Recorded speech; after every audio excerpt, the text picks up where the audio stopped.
하나님의 말씀 요한복음 4장 31절로 32절 받들어 봉독하겠습니다.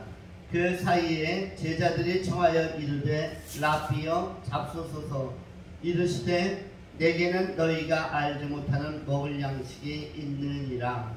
아멘. 오늘은 32절 말씀을 중심으로 너희가 알지 못하는 먹을 양식이라는 제목으로 하나님의 말씀을 전하겠습니다. 오늘 본문에서는 양식, 먹을 것, 먹거리에 대한 내용이 나오고 있습니다. 제자들은 예수님께서 시장하시지 않을까? 왜냐하면 제자들이 점심이 되어서 예수님께서 사마리아 여인과 대화를 나누는 동안에 먹을 것을 찾으러 동네로 내려갔습니다.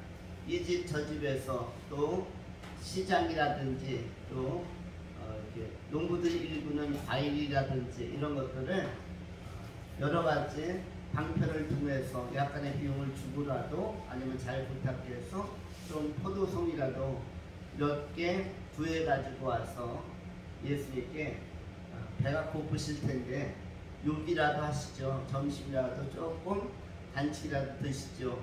그래서 제자들이 청하여 예수님께 라삐여 잡수소서 선생님이여 좀 드시지요 했는데 예수님께서는 거두절미하고 딱 그 제안을 무시하는 듯 아니면 신경 쓰지 않는 듯한 표정으로 32절 같이 대답을 합니다. 이르시되 내게는 너희가 알지 못하는 먹을 양식이 있느니라.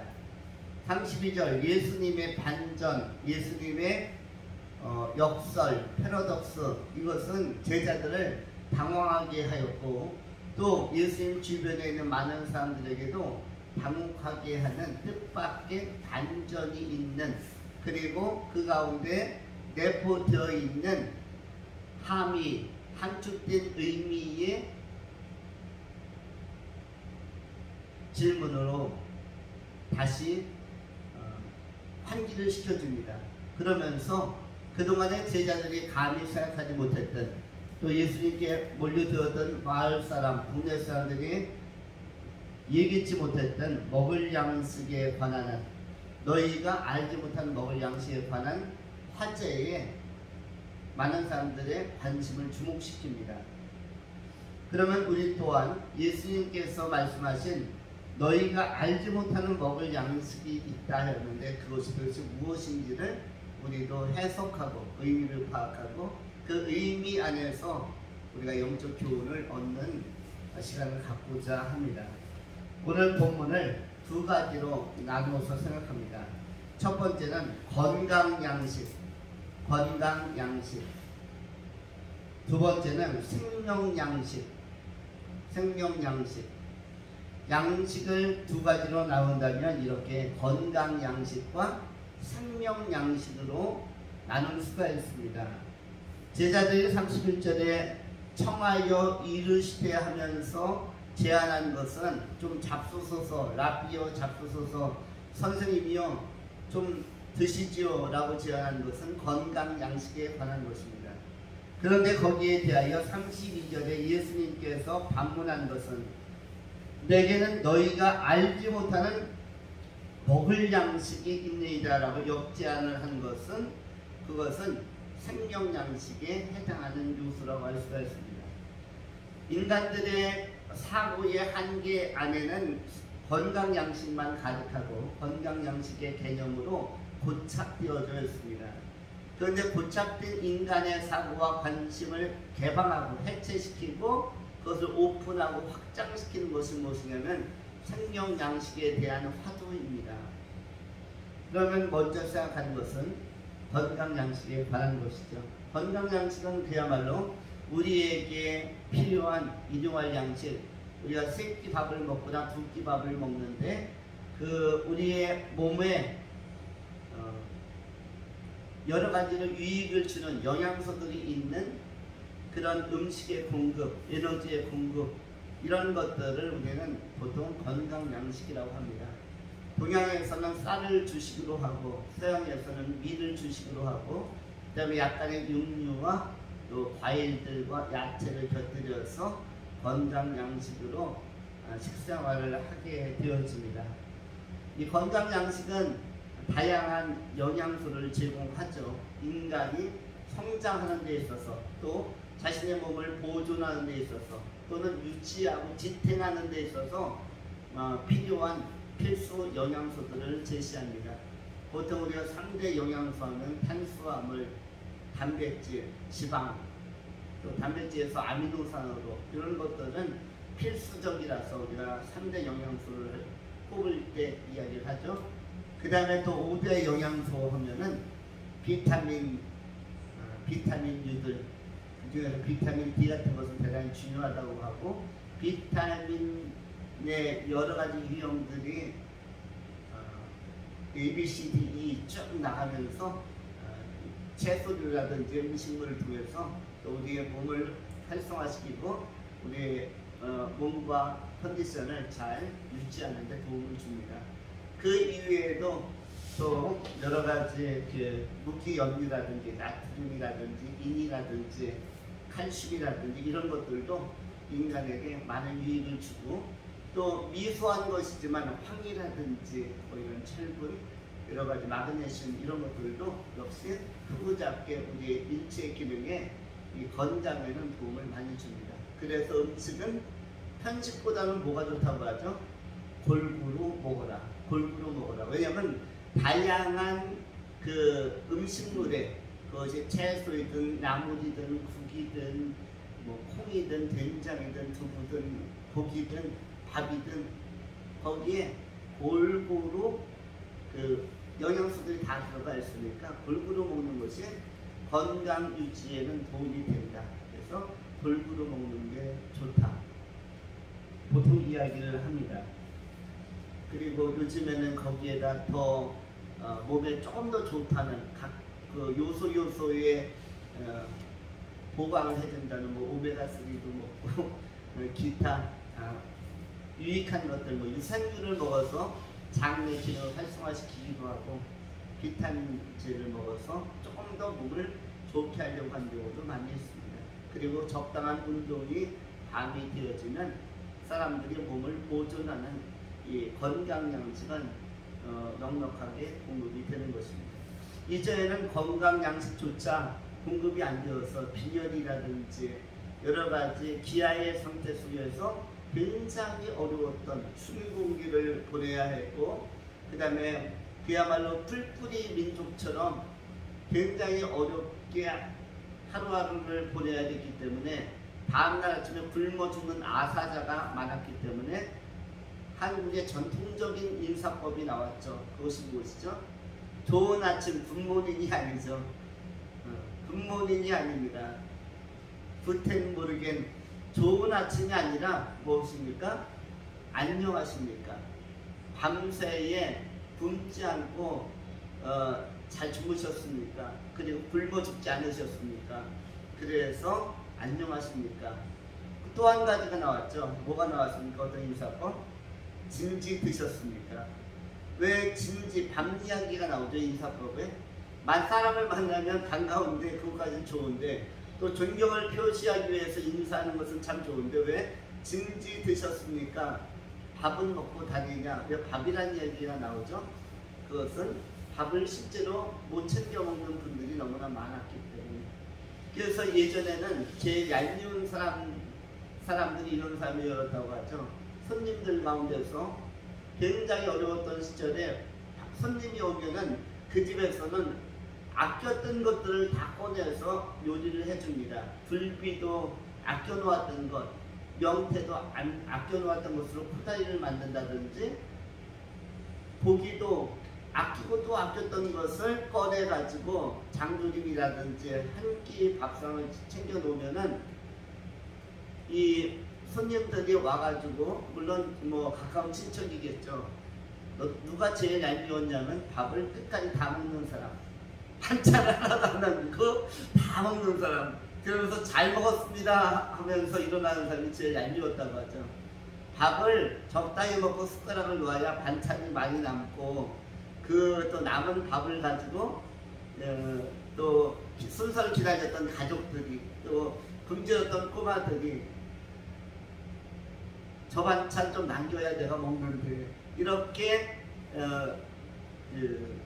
기다렸던 아이들에게는 굶주렸던 아이들에게는 그것이 좀 남기는 것이 미덕이었는데 그거를 얄밉게도 알량하게 다 먹어버리면은 굉장히 서운한 손님이 되었다고들 합니다. 이와 같이 이전에는 어려웠던 시기가 있었던 것이죠. 그런데 그런 시기를 지나서 오늘날은 골라서 먹고 그리고 선택해서 먹는 굉장히 먹거리가 풍성한 시대가 되었습니다. 그리고 좋은 것들을 또 맛있는 것들은 미식가처럼 골라 먹고 또 영양제들도 또 추가로 부가적으로 먹을 수 있는 이런 시대가 되었습니다. 제자들이 이야기한 것은 이런 측면에서의 건강 양식에 관한 것입니다. 이 건강 양식도 중요한 기도의 제목이라고 예수님께서 말씀하셨습니다. 왜냐하면 먹기 싫어서 안 먹는 것은 큰 문제가 없지만 먹고 싶은데 먹을 것이 없는 시대와 상황을 맞자면 이것은 참으로 암울하고 비참하기 때문입니다. 특별히 환란기에 접어들면 먹고 싶어도 양식을 구할 수 없어서 먹기 어려운 상태. 가까운 곳에서는 북한이라는 나라가 지금으로부터 한 25년 전에 고난의 행군 시대가 있었다고 합니다. 많은 사람들이 굶어 죽었던 시절. 북한은 어느 나라를 좋아한다고 하죠? 미국을 좋아한다고 해요. 주한미군 주둔을 너무너무 좋아한대요. 왜냐하면 뭐에 대한 애증이 있어서? 중국에 대한 애증이 있어서. 고난의 행군 당시에 북한 주민들 50만 명, 100만 명이 굶어 죽는데 중국은 그 많은 풍성한 먹거리를 가지고 그 많이 나는 그 중국 남부의 쌀이 엄청나게 국천지대에서 나오는데 그걸로 북한에 봉수해주면은 북한 주민을 먹여 살릴 수 있는데 바로 옆에 붙어 있으면서도 응원해 주는 척 하면서도 굶어 죽는 것을 한 10여 년간 지켜보고만 있었다는 것이에요. 그래서 북한 김정은은 자기의 주적을 어디라고 생각하는가? 그것은 중공이 아니겠는가? 역사적으로도 전통적으로 당나라 수나라 때부터 해서 압록강 넘어서 매일 고구려를 침범했는데 고구려 고려를 침범했던 그 땅에 누가 살고 있죠? 김정은과 북한이 지금 자리하고 있죠. 그래서 중국의 침략은 실제로 백제와 신라 계열의 남한 사람들은 많이 침공을 당하진 않았습니다. 몇 번 침략을 당하긴 했죠. 몇 번 병자호란때 한번 당하고 그 다음에 청나라나 이런 데가 가끔 쳐들어오고 또 중공군이 6.25 때 한번 밀고 내려왔지만 그래도 남쪽 백제 신라 이 남한 사람들이 당한 게 아니라 다 북한의 지역에 있는 사람들이 당한 것이죠. 그래서 김정은은 나름 주한미군을 필요로 한다. 우리는 주한미군 철수를 절대 반대한다. 이런 역설을 트럼프에게 농담으로 던졌다고도 이야기를 합니다. 그런 자료가 보도로 최근에 나오고 있습니다. 물론 이것은 아마 농담이었을 것이다 라는 생각을 합니다. 그런데 어쨌든 우리의 가까운 이웃에서 굶어 죽는 나라가 있고 근데 아이러니하게도 백성들을 굶어 죽이면서 핵을 만들고 있다는 것이 또 이것이 이해되지 않는 수수께끼라고 할 수가 있습니다. 어쨌든 예수님께서는 아프리카의 기아의 선상수에서 굶어 죽거나 또 목말라 죽는 사람들, 또 북한과 같이 아사 상태에 가끔 빠지는 이러한 잔혹상이 도래하면 실제적으로 어렵기 때문에 특별히 마태복음 25장에 보면은 어떤 것이 나옵니까? 마태복음 24장부터 심각한 이야기를 하면서 너희들의 고난이, 환란이 겨울에 당하지 않도록 동절기에 당하지 않도록 주의하고 기도하라. 그러면서 그것을 피하지 못하는 아이와 엄마들 고생할 것이다. 화가 임할 것이다. 라는 그러면서 너희가 산으로 피하라. 이런 말씀들을 주셨습니다. 환난기가 되어졌을 때 그것이 겨울이 되지 않도록 너희가 주의하고 기도하라. 여러분, 그 추위가 어제 오늘 경험되고 있습니다. 지난 한 3일 동안 월, 화, 수 체감온도 영하 23도까지 내려가는 혹한, 그래서 군대에서도 이 시기에 혹한기 훈련이라는 걸 하죠. 이 혹한을 우리가 온 국민이 경험하고 있습니다. 강원도 철원 같은 곳, 인제 같은 곳은 영하 27도까지 체감온도가 내려가고 영하 20도 이하의 그 맹추위가 맹폭을 하고 있습니다. 이 한파가. 그런데 이런 것이 계속되면 이게 이틀, 3일, 일주일은 괜찮지만 1년, 3년, 7년, 10년 계속 가면 이것은 그야말로 빙하 시대에 상당히 많은 공룡들이 얼어 죽듯이 아마 생물들이 버티기가 어려울 것입니다. 우리는 2월이 지나면 3월이라는 따뜻한 봄이 올 것을 기대하고 예견하고 예상하니까 희망을 갖지만, 그런데 2월, 3월, 4월, 5월이 되어도 여전히, 만일 여전히 영하 20도라면 이건 정말로 비전이 없고 기대할 만한 소망이 꺾일 것입니다. 우리에게는 이 추위는 금방 지나간다. 3월, 4월로 이제 한 하루 이틀 지나면 꺾인다. 이런 희망 때문에 다시 2월과 새봄을 기대하는 것입니다. 어쨌든 예수님께서는 마태복음 6장을 통해서 산상수훈의 한복판 속에서 너희는 이렇게 기도하라 하면서 직접 기도를 교육을 해주셨습니다. 예수님께서 교육을 한 것은 두 가지만 교육을 하셨는데, 하나는 기도를 이렇게 기도하라 라고 말씀하시면서 교육학적으로 접근해 주셨고, 또 하나는 전도를 시범을 보이면서 교육을 해 주셨습니다. 마태복음 6장 9절로 13절에 성경이 이렇게 기록을 합니다. 하늘에 계신 우리 아버지여, 이름이 거룩히 여김을 받으시오며 나라가 임하시오며 뜻이 하늘에서 이루어진 것 같이 땅에서도 이루어지이다.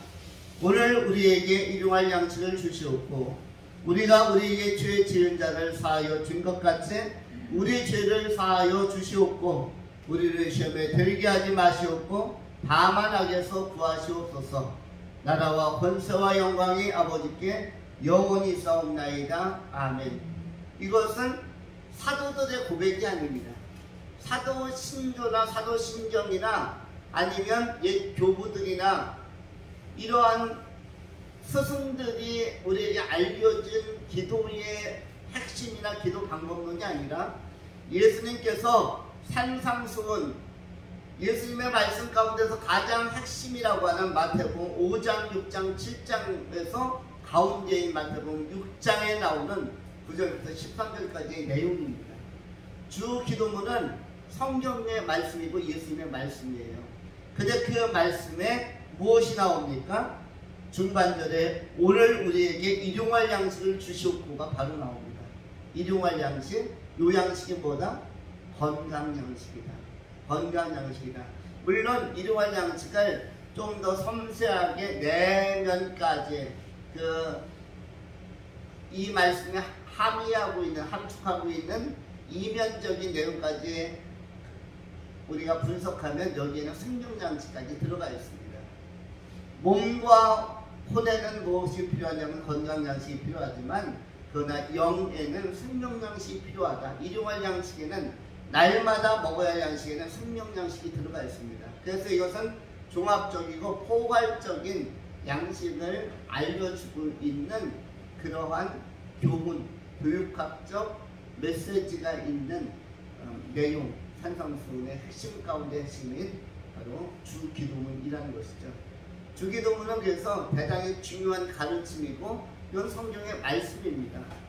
이것은 단순히 그냥 기도하라는 것이 아니라 얼마나 이 기도가 중요하면은 예수님께서는 이렇게 기도하고 이렇게 기도 생활하고 이렇게 기도하는 것을 잃어버리지 말아라. 그리고 평생 동안 매우 소중하고 보배로운 말씀으로 간직하라 라고 알려주신 것이죠. 그 예수님의 말씀 안에 바로 일용할 양식이 나온다는 것입니다. 우리는 건강 양식을 위해서도 기도해야 할 것입니다. 남은 생애 동안에 굶주리거나 굶는 일이 있어서는 안 되겠죠. 그리고 그 동절기에 특별히 이렇게 추운 때 먹을 양식이, 먹을 쌀이 떨어지면 그것은 굉장히 어려운 일이 되겠죠. 지금 이 추위를 견디는 것은 에너지의 힘이죠. 좀 전기와 그리고 가스, 도시가스든 LPG든 보일러이든 또는 전기 화력이든 이런 것을 통해서 여러분이 훈훈하게 지금 보온하면서 또 따뜻한 옷을 입고 이 추위를 견뎌내고 있지만 이것이 딱 끊어진다고 생각하면 지금 암울합니다. 현재 영하 한 15도 정도 될 걸로 예상이 되는데 영하 15도에서 히터 딱 끄고 전기불 없이 촛불 하나 딱 켜고 예배하고 있다면 지금 여러분의 표정이 이렇게 밝을 수가 없을 것입니다. 바들바들 떨면서 입술까지 파리해가지고 부들부들 떨면서 아마 말씀을 듣고 있지 않을까 생각이 듭니다. 그런데 훈훈하게 지금 히터가 나오고 있기 때문에 또 밝게 전기가 켜져 있기 때문에 우리가 예배를 안정되게 드릴 수가 있는 것입니다. 어쨌든 예수님의 그 말씀대로 그 주 기도원에서 가르쳐준 대로 일용할 양식을 주시옵고 하는 건강 양식 또한 중요하다. 건강 양식을 날마다 챙겨서 잘 먹으면서 인생의 마지막 날까지, 인생의 마지막 날 하나님께서 여러분을 데리고 가는 그날에도 식사 함께 할 수 있다면 이것은 행복이라고 할 수가 있는 것입니다. 모세가 120세의 나이에도 알력이 흐리지 아니하고 기력이 쇠하지 아니하고 그날도 아침 식사 잘하고 그리고 나서 여유있게 유언을 하고 여유있게 하나님 나라로 들어갈 수 있다면 나 이제 여기까지 살고 그만 들어갈게. 후예들아 후손들아 하나님 경외하면서 남은 생에 잘 살아가길 바라고 그리고 나는 요 정도에서 삶을 마무리한다 라고 한 끼 밥을 잘 먹고 그렇게 마무리할 수 있다는 것은 굉장히 큰 축복이라고 할 수가 있습니다. 왜냐하면 보통 사람들은 한 일주일 전부터 밥을 안 먹기 시작합니다. 이 하나님 나라에 들어가기 전에 미리 밥을 끊기 때문에 건강 양식을 미리 끊어버립니다. 그 다음서부터 뭐 물을 마시거나 미음을 마시거나 이러면서 마무리를 하는데 마지막 날까지도 100세가 넘든 뭐 120세가 되든 한 끼 식사를 건강 양식을 먹을 수만 있다면 이것도 큰 복이라고 할 수가 있는 것입니다. 모세는 120세 세상을 떠났지만 119세까지는 역시 건강 양식 잘 먹었을 것 같고 그리고 아마 세상을 떠나 하나님의 부름을 받기 전날까지도 정상적으로 식사를 하고 강건하지 않았을까. 그러한 성경적인 이런 증언들을 통해서 우리가 또 교훈을 얻고 귀감을 얻기도 합니다. 인생의 마지막 날까지 건강 양식, 주님께서 주시는 일용할 양식의 은총을 공급받으면서 풍성하고 또 든든하고 강건하게 살아가시는 귀한 성도님들이 될 수 있기를 축원합니다. 두 번째로 생명 양식에 관한 것입니다. 오늘 예수님께서 말씀하시는 것은 생명 양식에 관한 것입니다. 건강 양식은 제자들이 잡수소서 우리들이 준비해 왔습니다 하는 것이 건강 양식. 우리가 첫 번째 이것을 점검해 본 것이고요. 본질적으로 예수님께서 너희가 알지 못하는 양식이 있다. 그 양식을 알려주겠다 하는 것이 바로 무엇입니까? 생명 양식이고 이것이 마태복음 6장 9절로 13절에 일용할 양식을 주시옵고 할 때 일용할 양식에는 건강 양식과 더불어서 생명 양식도 역시 소개되고 있는 것입니다. 우리 인간들이 육적인 눈으로 보면 생명 양식이란 부분을 캐치해내지 못하는 영적 둔감함을 보여줄 때가 있는 것이죠. 그러나 우리의 영혼은 생명 양식을 먹어야만, 영적인 양식을 먹어야만 힘을 얻는 것입니다. 우리가 삶을 잘 살아가려면 세 가지가 필요하죠. 첫 번째는 영성, 두 번째는 도덕성, 세 번째는 전문성. 이 세 가지를 갖추면은 그 사람은 어느 분야에서나 좋은 결과물을 내면서 인생을 반듯하게 잘 살아갈 수가 있습니다.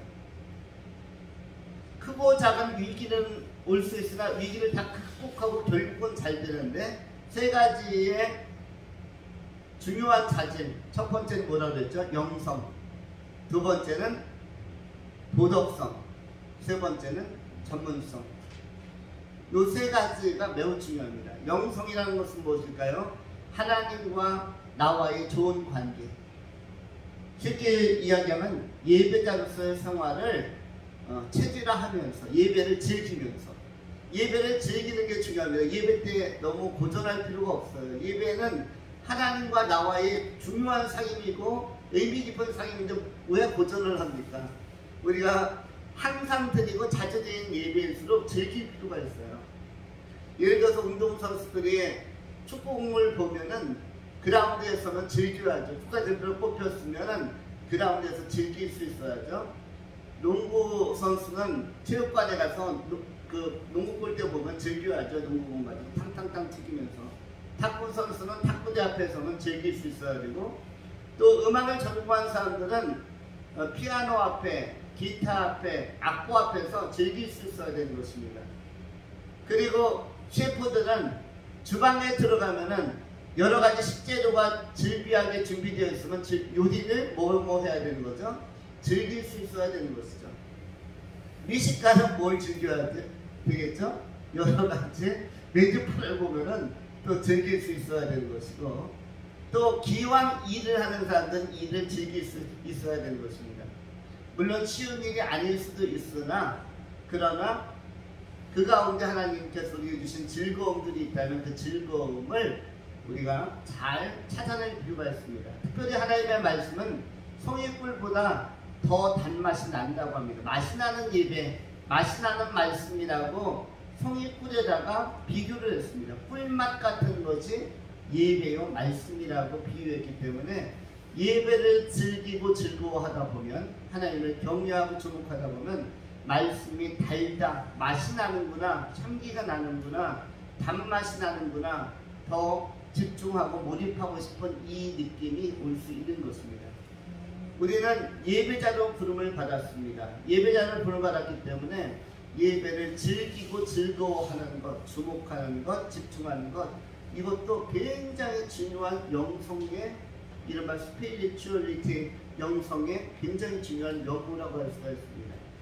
그 예배의 연속선상에서 무엇도 즐긴다? 말씀이 읽는 것도 즐기고, 꾸준히 틈틈이 기도하는 것도 즐기고, 기왕 하나님과 우리 사이에 그 유익한 것이라면, 유익한 양식이요, 유익한 소통의 그 공식적 도구가 말씀과 기도라면, 기왕이면 즐겁게 읽고, 기왕이면 즐겁게 기도하고, 수시로 기도하고 대화 나누고, 이러면서 하나님과 우리 사이의 인격적인 사귐을 더 깊게 가져가는 것, 많이 가져가는 것이 대단히 좋은 것이고 훌륭한 일이라고 할 수가 있습니다. 이 영성을 우리가 예수 처음 믿은 그날부터, 어린 시절에 믿었던, 청년의 시절에 믿었던 그때서부터 주님께서 우리를 노년의 마지막 시점에서 부르는 그날까지 이 영적인 교제를 즐겨야만 합니다. 주님께서 나를 부르는 그날에도 예배를 즐길 수 있고, 기도를 즐길 수 있고, 말씀을 즐거운 마음으로 읽을 수 있고 묵상할 수 있다면, 내 영혼이 곧 하나님에 들어가지만 난 지상에서 마지막으로 하나님과의 교제를 즐긴다, 이러한 마음으로 하루하루 D-Day의 순간까지, 주님께서 부르시는 그 순간까지를 준비해 갈 수 있다면, 이것이야말로 건강하고 건전한, 반듯하고 바른 좋은 영성이라고 할 수가 있는 것입니다. 이 영성적인 그 베이스가 탄탄하게 되는 것, 이것이 중요합니다. 그리고 또 한 가지가 뭐라 했죠? 도덕성이죠. 도덕성. 영어로는 모랄리티라고 합니까? 도덕성, 모랄, 이 도덕에 관한 것이 있는데 이 도덕성도 대단히 또 중요한 것이죠. 도덕성. 우리가 도덕적으로 흔들이 너무 많으면은 사단의 공격과 비난을 이 사단의 참소를 많이 받습니다. 도덕적으로 좀 의롭게 깨끗하게 자신을 지켜가는 것도 굉장히 지혜로운 것입니다.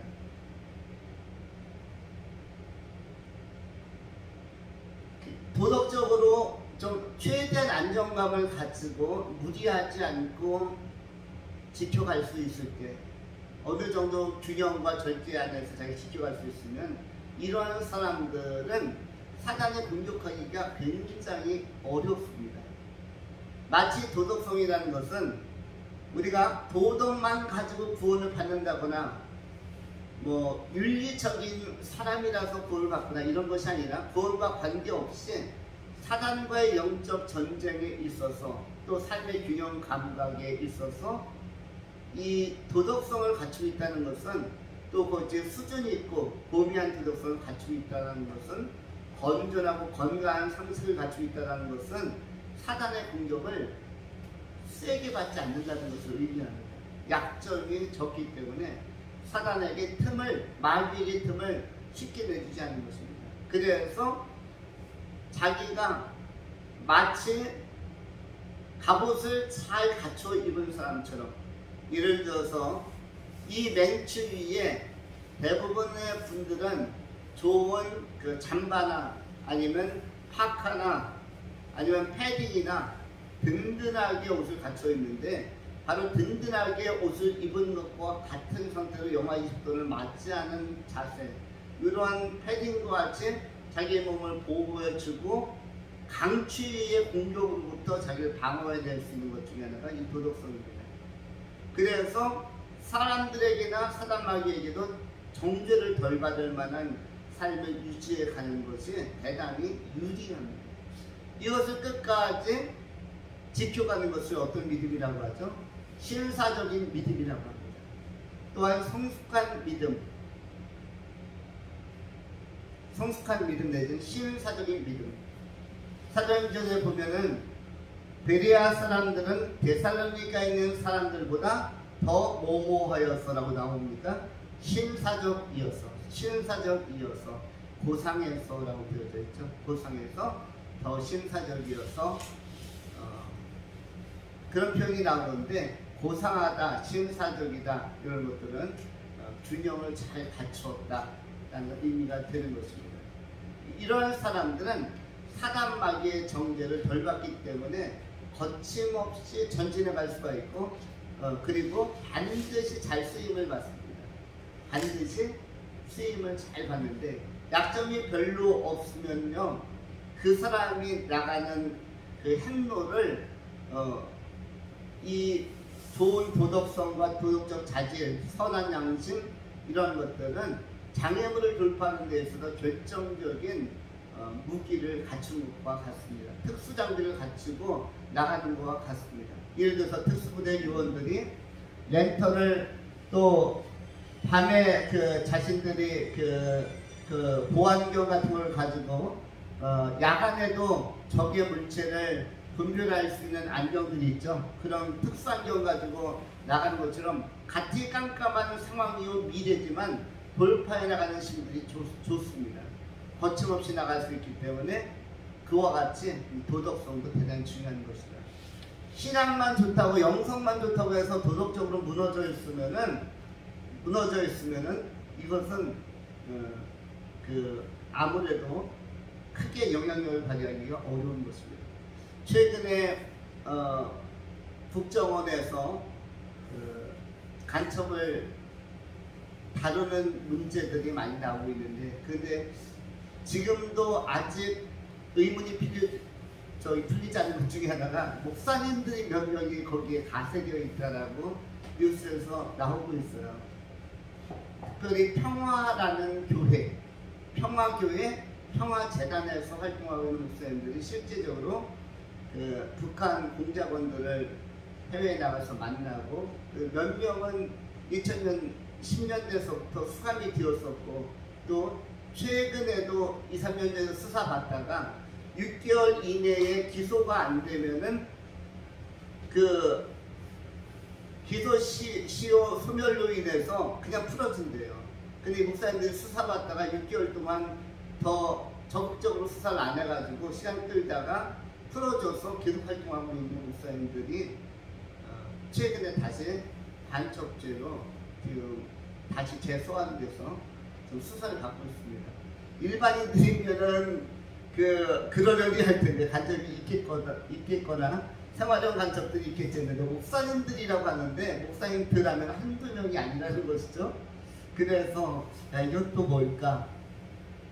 만약에 그분이 거듭난 그리스도인의 진짜 목사님이라면 그냥 신학교만 나오는 분이 아니라 정말로 복음을 알고 복음을 전하는 분이 그랬다면, 그래서 몇 년 전에는 메가더 장군 동상이 그 인천의 자유공원에 있는데 거기에다 불을 지르고 화형식도 하고 했던 분이 목사님이라는 이야기를 들었습니다.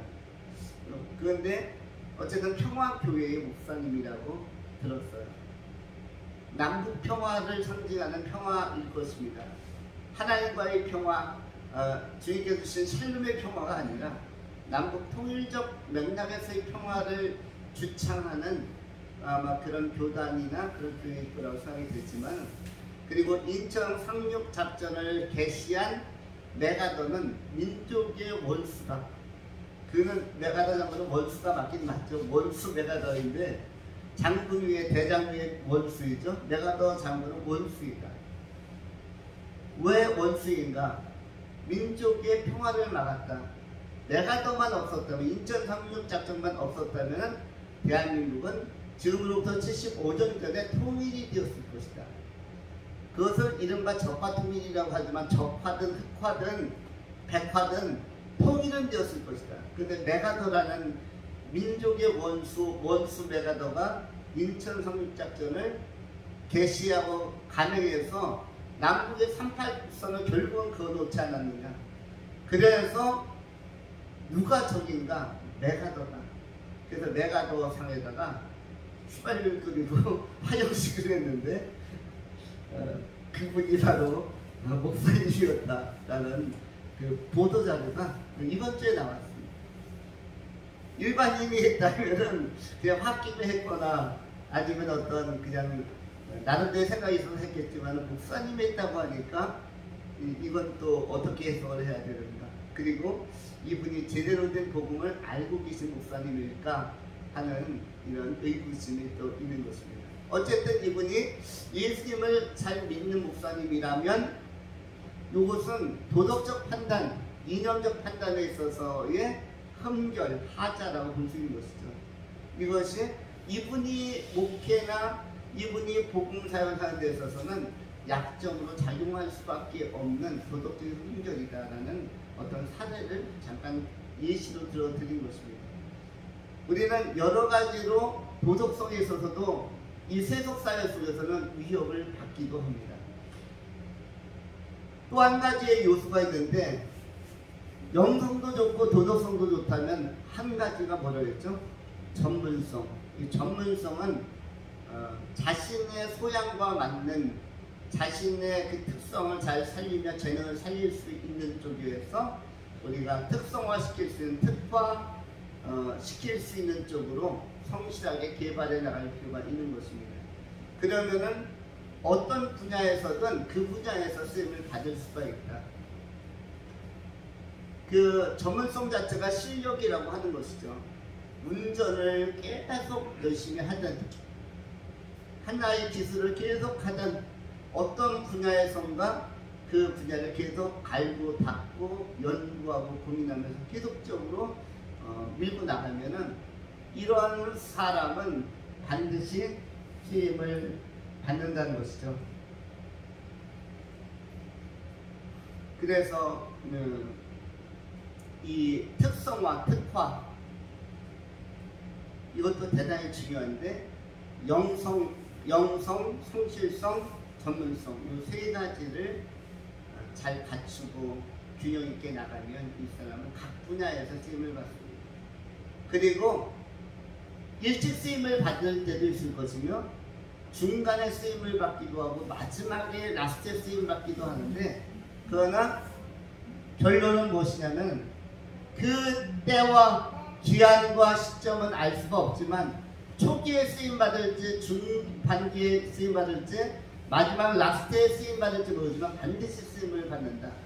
이것을 우리가 꼭 기억해야 할 필요가 있는 것입니다. 이 세 가지 요소로부터 벗어나는 것을 넓은 길로 간다, 넓은 문으로 간다라고 표현할 수 있는 것입니다. 마태복음 7장 13절로 14절에 성경이 이렇게 기록을 합니다. 좁은 문으로 들어가라. 멸망으로 인도하는 문은 크고 그 길이 넓어 그리로 들어가는 자가 많고, 생명으로 인도하는 문은 좁고 길이 협착하여 찾는 자가 적으니라. 좁은 문, 좁은 길의 특성은 무엇이다? 영성, 도덕성, 전문성을 계속 3일체적으로 균형 있게 갖추면서 끝까지 가는 것, 이것이 좁은 문으로 들어가는 삶의 내 실제적 내용입니다.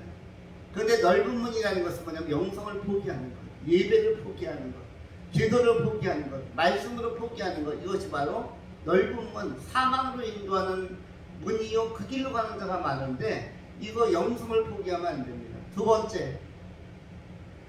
번째는 뭐죠? 도덕성을 포기하는 것.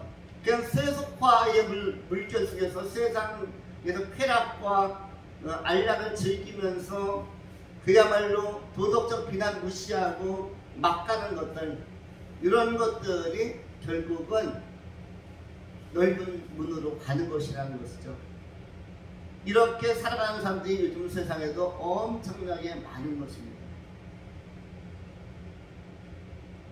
도덕적으로 무너진 사람들 굉장히 많죠. 그럼 도덕적으로 무너진 가정들도 많습니다. 그런가 하면 세 번째, 마태복음 5장에서 성경은 어떻게 말씀하냐면, 예수님께서 5장 17절에서 이렇게 말씀합니다. 예수께서 그들에게 이르시되 내 아버지께서 이제까지 일하시니 나도 일한다 하시며, 내 아버지께서 지금까지 일하심으로 나도 일한다 하시며, 또한 일하지 않는 자는 먹지도 말라, 이런 표현도 있죠. 이건 뭐냐면 전문성, 성실성을 가지고 한 분야는 계속 파고 나가라. 그래서 우리가 평생 동안 뭔가 의미 있는 일을 할 수 있는